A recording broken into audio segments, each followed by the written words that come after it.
කන්න දෙකක් ගත වුණා. මේ කන්න දෙක ඇතුළත කොතනකවත් ගොවියෝ පෙළපාලි ගියාද? இரண்டு போகங்கள் நிறைவடைந்துள்ளன. இந்த இரண்டு போகங்களில் எந்த ஒரு சந்தர்ப்பத்திலாவது நெல்லுக்கு விலை இல்லை என கூறி விவசாயிகள் பேரணிகளை முன்னெடுத்தார்களா? இல்லை அல்லவா?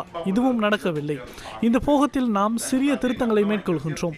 நாட்டரிசி நெல் 120 ரூபாய், சம்பா நெல்லின் விலையை 5 ரூபாவினால் அதிகரிக்கின்றோம். 130 ரூபாவுக்கு அரசாங்கம் அதனை கொள்வனவு செய்கின்றது. 125 ரூபாவுக்கு அல்ல. கீரி சம்பா நெல்லின் விலையை 8 ரூபாவினால் அதிகரிக்கின்றோம்.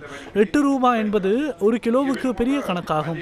தற்போது அரசாங்கம் கீரி சம்பா நெல்லை 132 ரூபாவுக்கு அல்ல 140 ரூபாவுக்கு கொள்வனவு செய்கின்றது. ஆனால் அரசாங்கம் அரிசி வகைகளின் விலைகளை அதிகரிக்கவில்லை, அதிகரிக்கவும் மாட்டோம். நேற்று வரையில் சுமார் 60 களஞ்சிய சாலைகள் அரசாங்கத்தினால் திறக்கப்பட்டுள்ளன. இந்த வாரத்துக்குள் குருநாகல் மாவட்டத்திலும் நெல் களஞ்சிய சாலைகள் திறக்கப்படும்.